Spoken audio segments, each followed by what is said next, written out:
Sleep has a direct influence on your mindset when it comes to anxiety and depression. And we all have bad sleep. A lot of people, I sleep poorly because I have kids or I work too hard. You want to get the maximized sleep or the best sleep that you can to be able to use the wisdom that you learn to ultimately have a happier life. I mean, all this work that you've done on yourself, the therapy that you do, the retreats that you go to, the self-help books that you read, the podcasts you listen to, if you're not sleeping well, you can't take that and put it into action. Welcome to the I Am Wiser podcast, where the biggest questions in healthcare and wellness meet the collective wisdom of industry leaders and innovators. I'm Dr. Laura Purdy, and here we explore the intersections of AI, care delivery, telehealth policy, and more through the lens of those who are reshaping healthcare. This is not just about theory, it's about lived experience and real industry insights. Let's dive in and get wiser together. Good morning and welcome to today's episode of the I Am Wiser podcast with Dr. Laura Purdy, where I explore the real stories behind groundbreaking healthcare innovations and the human impact they have on patients and providers. On that note, I'm delighted to welcome Dr. Dar Radfar, a dentist, innovator, and sleep health advocate whose personal journey with sleep apnea led him to revolutionize the way we approach sleep disorders in dental care. Through his clinical expertise, coaching, and breakthrough products, Dr. Rad has helped thousands reclaim their health, their energy, and their quality of life, one night's sleep at a time. Welcome, Dr. Rad. That's so cool. Thanks for being here today. Thank you for having me. I mean, you're rad. Your podcast is rad, so it all makes sense for me to be here. So I'm excited to dive into sleep and then get some nice pearls given out to some of the listeners here on how to be able to sleep better, sleep next to their bed partners, and to improve their health, their wealth, and their relationship. That's beautiful. This is a really exciting topic to me. As we spoke before, I'm a mother of 5. I own my own business and I work in healthcare. So sleep is, I say, the holy grail, or that's the goal. That's one of the things I think about almost every day is sleep. And I'm interested to hear about your journey as a dentist. So you started out in the field of dentistry, which is really interesting because at least in healthcare, like allopathic medicine, we think about ENT doctors and we think about sleep medicine doctors being the people who are the gurus on sleep, or maybe sometimes neurology, but almost never have I heard of dentist kind of being the go-to subject matter expert for sleep. So I would love to hear a little bit about that. How did you step into that? Yeah, I became a dentist in 2002, and 7 years after seeing patients for just routine dental care, I had the unfortunate incident of falling asleep at the wheel and crashing my car into a tree going about 40 miles an hour. I walked away without a scratch, but it did wake me up in many different ways, pun intended, literally. And I realized that there's something going on. I was feeling more tired throughout the day, and it wasn't just because my kids were, keeping me up. There was something more going on. I was starting to snore, especially if I had a couple drinks. Just feeling very sluggish. In the morning, my energy and mood was not, hey, how's it going? Kind of thing at the office. I was a little bit more, I call it grumpy. My staff probably calls it worse. And so in my accident, I ended up getting a home sleep study because, Laura, look, we don't have time to go to a lab, most of us. So luckily back then, the home sleep studies were available. And now it's like a standard to get a home sleep study as opposed to going to a lab. And I got diagnosed with mild sleep apnea. And, at the tender age of 32 years old, being diagnosed with a condition that I knew almost killed me, I was wondering what else is going on, right? What else could it have caused that I don't know yet? And one of the things that it was causing was arrhythmias. I was getting heart arrhythmias several months before my accident and before the study. So all these were correlated, and they gave me a mask called the CPAP machine, continuous positive airway pressure. Very sexy to wear, very, very embarrassing, especially if you're like this with a new bed partner. Yeah. Yep. That little thing going dark. My first name is Dar, D-A-R. I was called Darth Vader. So that all was fun to deal with for a few months. Yeah, and I couldn't tolerate it. And a few months later, I saw that there was a mouthpiece that dentists can make to actually treat sleep apnea. In 2010, it was put as a viable source of treatment for patients who are mild to moderate sleep apnea. So I was patient zero at my office. And since then, I've helped over 3,500 patients with oral appliances. I've trained over 3,000 dentists worldwide on how to do this. Because you said, what does a dentist have to do with it? Well, first of all, we can treat it. But we look in the mouth. Like, I can look in your mouth, Laura, and be like, hey, how well do you sleep at night? Do you feel tired throughout the day? And some of those things are red flags in the dentistry. It's grinding of your teeth, dry mouth, headaches in the morning when you wake up. And the other things are medically high blood pressure, acid reflux, depression, anxiety, history of heart issues like arrhythmias, heart attack, stroke, risk of cancer. If you have sleep apnea and it's left untreated, you have a 5 times higher risk of cancer of any kind. A University of Wisconsin had a study that they released several years ago. So links to cancer, so any of these comorbidities, as we call it, they're red flags. And that's when I talk to a patient, I look at the medical history, I look in the mouth, I go, hey, I noticed this. How well do you sleep? If they just tell me they don't sleep well, we set them up with a home sleep study and ultimately get them treated with a mask, depending on their severity, or an oral appliance. Wow. So I'm getting knowledge and wisdom today. I mean, that's really impressive. And so I don't mean to put you on the spot, but I don't know the answer to this. Do you know generally, even if it's not 100% accurate, what percentage of people in the United States suffer from sleep apnea? Or how many do we think? Yeah, so it's about 32 to 35% now. So if we've got about 300 million plus people, you're looking at about 100 million people have sleep apnea. And more than 80% are left undiagnosed. They have no idea. They've never had a sleep study. So they have it. If they tested, they will test positive. And all those conditions, medically, environmentally, are happening to them. And it's my job to create awareness, like I'm doing with you. So thank you so much for allowing that, so that people can self-assess. Be like, I am getting tired in the afternoon. I do have to have 3 cups of coffee to survive. I am snoring. And if you don't have a bed partner, you can download an app called Snore Lab. It's free. You can record yourself, see if you're snoring, right? And those are all red flags. And then we talked about the medical stuff as well. And if you see one of those things, even one of those things happening, one of those red flags, either talk to a physician or a dentist that does sleep apnea. You can Google that nowadays. You can find on anywhere, and get a home sleep study. Get yourself tested. It's super easy to wear. You do it in your own bed, and get diagnosed, and then see how bad it is. And if it is bad, those are the treatments. Sure, you could lose weight. That helps. But, I was underweight since I was a kid. So sometimes it's the anatomy of the jaw, and the anatomy of jaw being a little bit more restricted. There's not enough room to breathe. That's when the mouthpieces really do help to create more room for the tongue against the palate, so there's more air going in. This is worth talking about, because if you're talking about 1 in 3 people that we know of, and if I heard you correctly, 80% are undiagnosed. That is a tremendous number of people. I mean, that's probably more people than have diabetes. It's probably, I don't know how many people have high blood pressure. I don't have the statistics on any of that, but that's a problem. I mean, that's an epidemic. 1 in 3 that's huge. So this is really important to talk about. And, what's really interesting is being trained as a primary care physician, which, I mean, that was a while ago, maybe a decade and a half ago.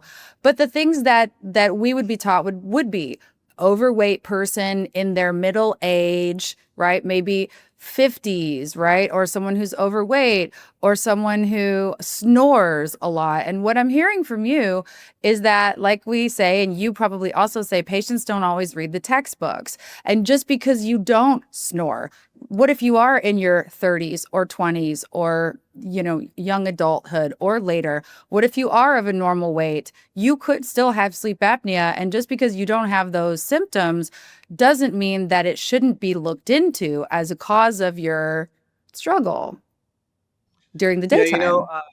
In this country, it's recommended now by the age of 45 to go get a colonoscopy. right? That's the recommendation by all different types of the medical board. There's no recommendation for a home sleep study. 1 out of 24 people in this country get colon cancer. 1 out of 3 people have sleep apnea, and then the results of 5 times higher risk of cancer. If you just Google sleep apnea life expectancy, you'll see studies that show 10 to 15 years off your life. So as a dentist, as a primary care physician, as a sleep doctor, to be able to add that kind of years to someone's life, let alone, Laura, the quality of life, right? How embarrassing is it for some people to sleep in a hotel room with a friend, or when they go camping, or on a bachelor party or a bachelorette party? And I've heard it all.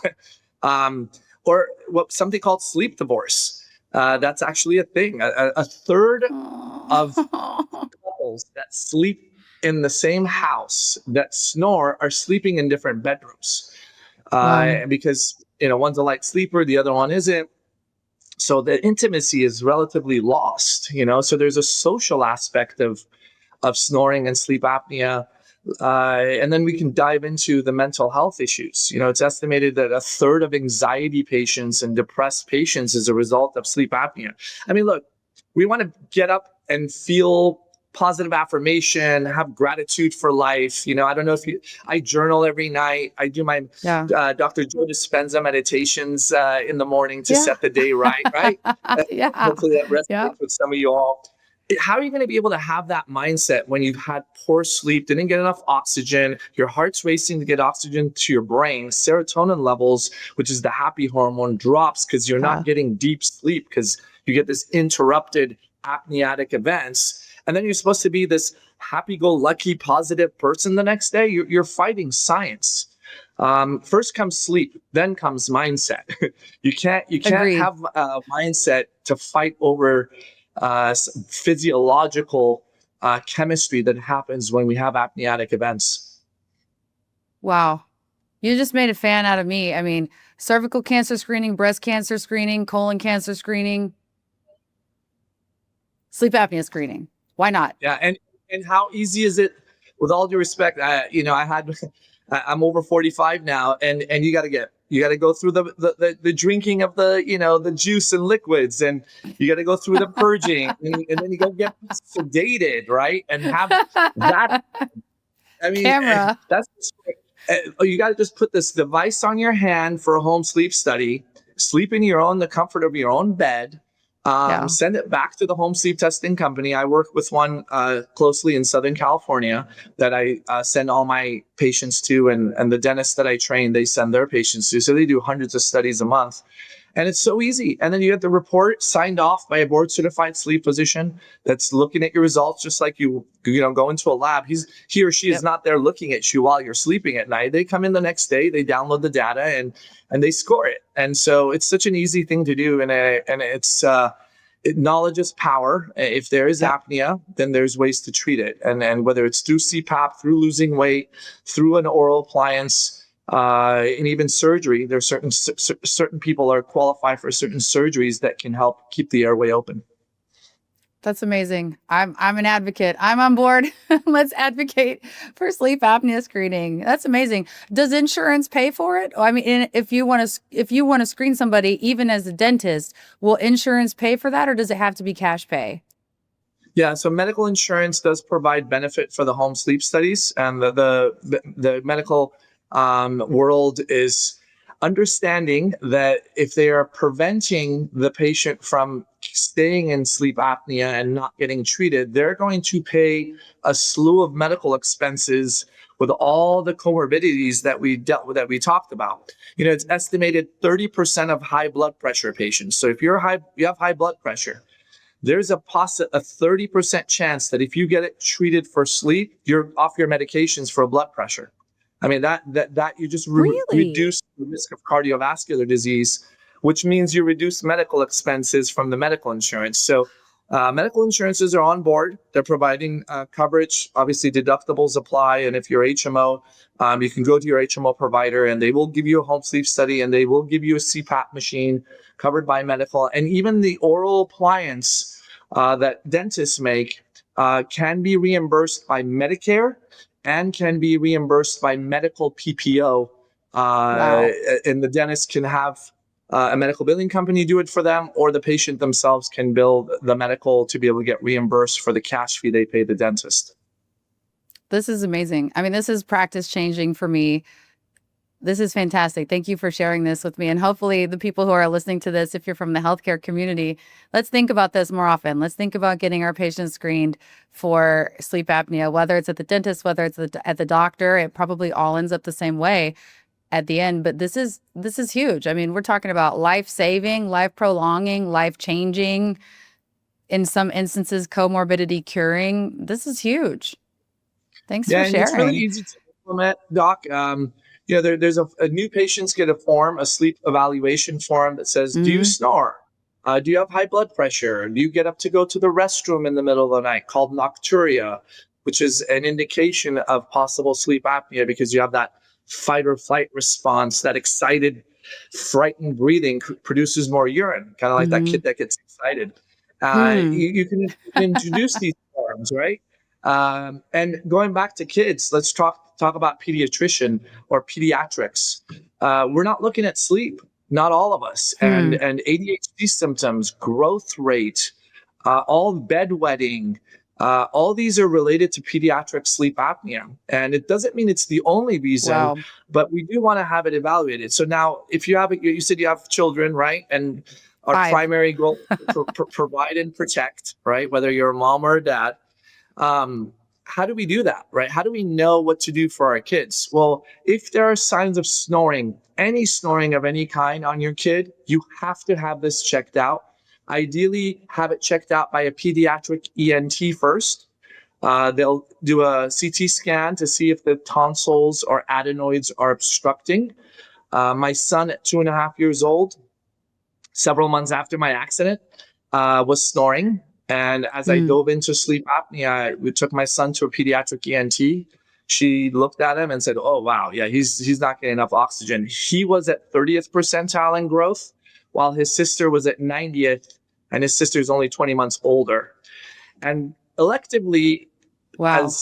choosing to do surgery on your child electively is a hard choice, especially at 2.5. Get put under, cauterize the tonsils, remove the adenoids. He was getting sick a lot, ear infection. So we had to put tubes in his ears. Why was he getting sick a lot?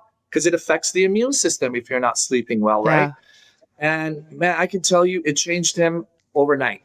Not only was he a happier kid in the mornings when he got up, in a year, he went from 30th to 70th percentile in growth.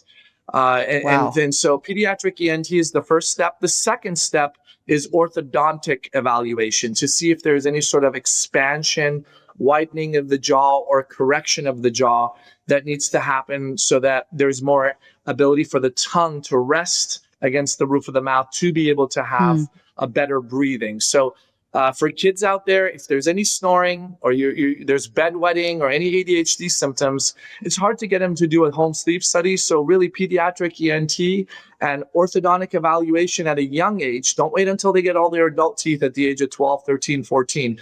Do it at the age of 4 or 5.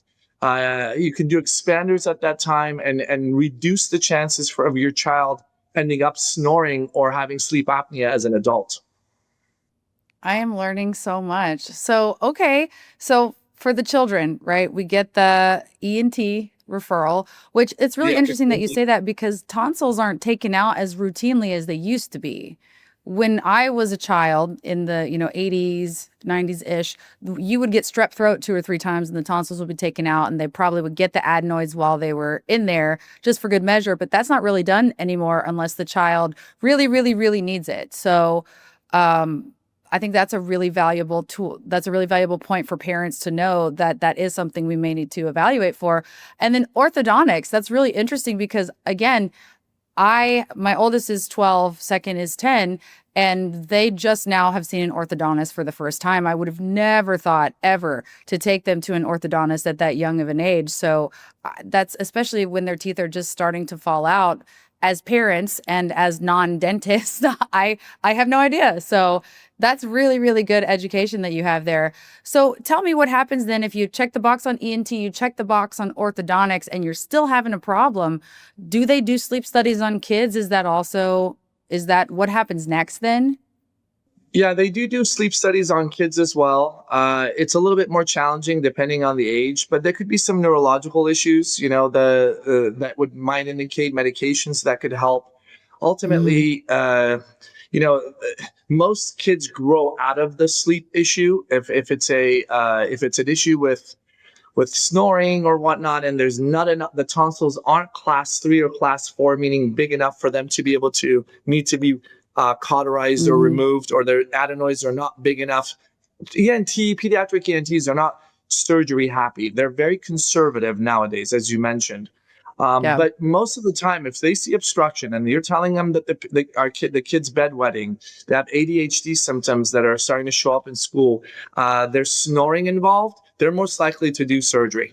There is, of course, the need to do surgery when it comes to medical insurance. That's why electively you just don't do it because of strep throat. Yeah. But when there are these other indications and the CT scans are showing large enough tonsils and adenoids, then surgery will be recommended. Wow. That's fascinating. I I really, I'm learning a lot today, so thank you for that.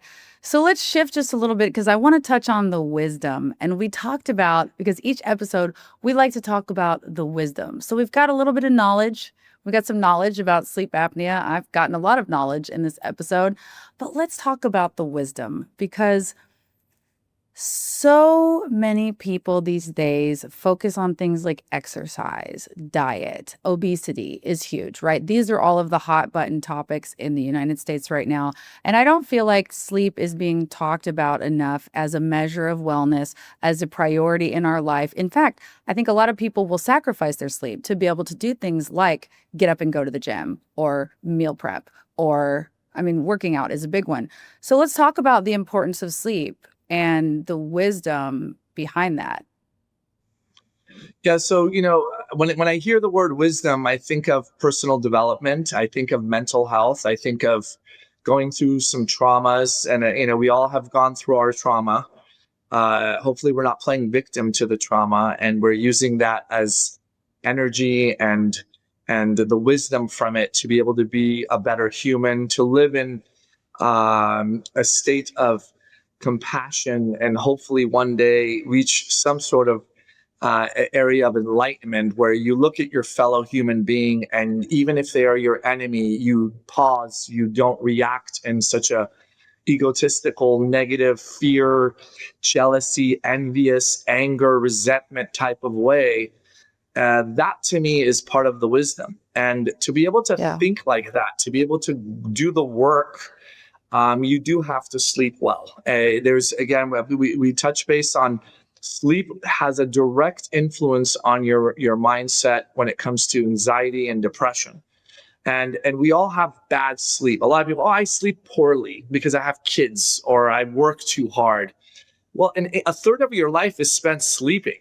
So you want to get the maximized sleep, or the best sleep that you can, to be able to use the wisdom that you learn to ultimately have a happier life. I mean, all this work that you've done on yourself, the therapy that you do, the retreats that you go to, the self-help books that you read, the podcasts you listen to, if you're not sleeping well, you can't take that and put it into action. And so that's why I'm a big believer in home sleep studies. If you have anything that's bothering you, don't assume that the sleep is bad because you have kids and they're keeping you up.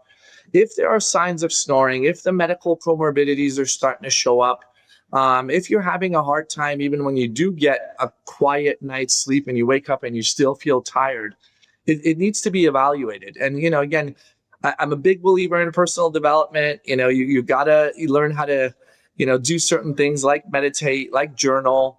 That ultimately itself helps you sleep better, and gives you a little bit more peace, so to speak, so that the Yeah. anxiety level drops, so that insomnia is under control. And that it can be done by journaling. I mean, every night when you go to bed, try to write down 10 things that you were grateful for the day. I guarantee you some of you listeners will get stuck on number 4. You'll be like, what did I miss today? Well, did you walk today? Were you able to drink water? Were you able to turn the faucet and take a shower or brush your teeth, where hundreds of Yeah. millions of people worldwide don't even have running water? You have to be able to have at least 10 things that you're grateful Yeah. for. Then when you go to bed, that intention switches, as opposed to living in this, I got to do the email, I got to take the kids tomorrow, I got to do this for work, I got to, all this. You're going into sleep in a gratitude state. And when you do that, you have a higher likelihood for dropping cortisol levels so that you can have a better night's sleep. That is wisdom. There it is. That's the wisdom right there. And, what I would say to that is, especially I'm going to speak to a lot of the parents out there, because we can get stuck in a thought trap or a mindset of feeling guilty for allowing ourselves to sleep, especially when you have a million children like I do, a million things to do, a whole house that needs something. It's probably dishes, laundry, or vacuuming. At any moment, you may have animals to take care of. And there is a mentality in some areas of society and some people where they feel guilty, or they feel like they can't give themselves permission to rest, or they'll take a nap and apologize to him. So sorry, I had to get some sleep. Or we'll push ourselves to the point of just the dire, dismal cliff of exhaustion and say, okay, everybody, I have to sleep. Right. And I think we need to give ourselves permission, especially when you're listening to things like this can decrease cancer, this can decrease cardiovascular mortality, this can keep you from falling asleep at the wheel and crashing your car into a tree. This can make you be present with and for your family and in your own life. And not to mention teaching the good habits to the people that come after you, teaching your children, please take care of your body in this way. We teach them how to shower. We teach them how to go to the bathroom. We teach them how to be physically fit and care for themselves. If we don't model for them these healthy sleeping habits, which obviously trickle over into the rest of our health, what are we doing, right? So I think we have to give ourselves permission to do it. Yeah, and we need to lead by example, right? And so if you do have a problem, get a home sleep study, you can always contact me. My website, drrad.net, drrad.net. You can contact me through there. I can guide you. I have a vendetta, as you could tell, with sleep. Because if we can sleep better, we can lead by example. Look, in the morning, it's sunny in California right now. I try to get about 10 minutes of sunlight into my eyes directly in the morning when the sun's not too high yet. That allows for an increase in melatonin production when you sleep at night. At night, we're all addicted to our phones and to our laptops and to our screens, and that blue light will bring the natural melatonin down. So then that's when you fall asleep, but you wake up sporadically. And so blue light eliminating glasses, very important if you're still addicted to your handheld or your devices before you go to bed, which we all guilty of. So, if a kid is on their laptop, iPad, any sort of screen, it takes about an hour for their mental stimulation from the screen to shut down. So that the worst thing they could do is be on their phone or be on an iPad before sleep. You need at least that hour break. Adults, Wow. minimum of 30 minutes, that break away from the screen. But if you have to do it, because you have to scroll, because that's how you fall asleep, or you have to listen to that or watch that YouTube video, at least try to wear some the blue light eliminating glasses, which you could find on Amazon. They're very cheap. That can at least help so that your melatonin levels are kept higher. And people drink coffee at dinner, and they're like, oh, I could still fall asleep. Yeah, but if you measured your sleep with coffee, you'll see that you're not getting into deep sleep very well, right? So try to stay away from energy drinks and caffeine at least 8 to 10 hours before bedtime. That'll help you kind of wind down. I try to keep the lights dim. If you can keep the light out of your eyes, whether you're wearing a blindfold or eye masks, so to speak, while you sleep, then when the sun comes up, if you don't have block out curtains, any bit of light can make your cortisol levels spike and get ready for the day. So you may lose that extra 30 minutes if the sun's kind of creeping through the blinds there. So wear an eye mask. That does help as well. These are the things that we need to do and lead by example. And it's okay to have your 12, 13-year-old wear an eye mask if their room's not pitch black. Get them to do these very safe kind of procedures for sleep so that they can get a better night's rest.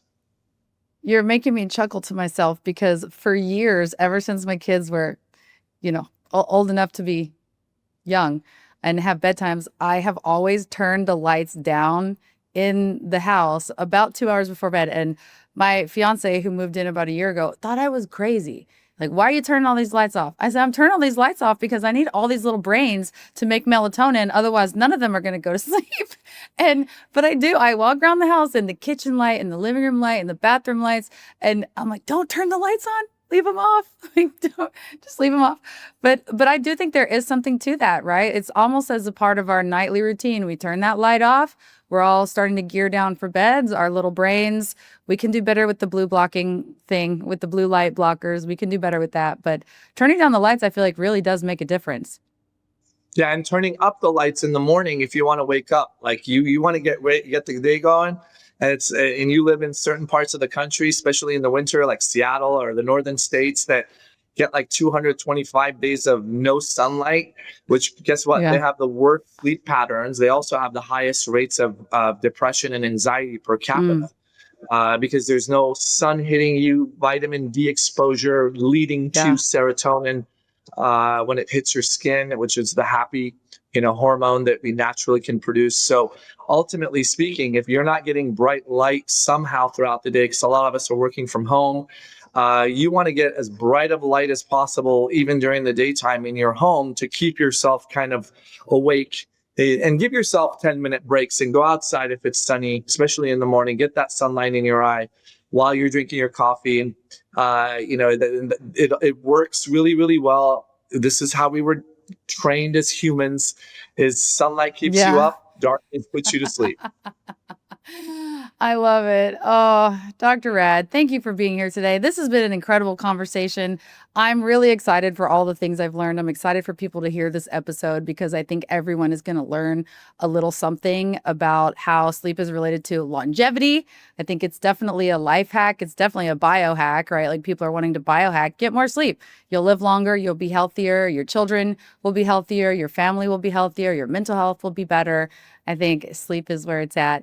Would you mind really quick, just tell us where we can find you? LinkedIn, website, Instagram, where can we find you? I'm all over the socials. I have some funny videos out there that have gone viral in the dental world for me. But my website, drrad.net, has links to all my socials. And anytime if you want to get some information about the home sleep testing, want to contact me directly, drrad.net. That will link you to all my socials and my email and whatnot. And we can discuss anything that troubles you, especially in the world of sleep. I love it. Thank you so much, Dr. Rad. I hope you sleep well tonight. I'm sure you will. But thank you for being here today. It's been lovely to meet you. Thanks so much for having me. Sleep well, everyone. Bye. Thank you for tuning in to the I Am Wiser podcast, where each episode brings us closer to a wiser, more human approach to healthcare. If today's conversation inspired you or sparked new ideas, share it with someone who's ready to rethink healthcare. And if you have a story or innovation that could light the way for others, reach out. We'd love to hear from you. This space is yours too. Don't forget to follow, rate, and review us on your favorite platform. Until next time, stay curious, stay courageous, and stay wiser.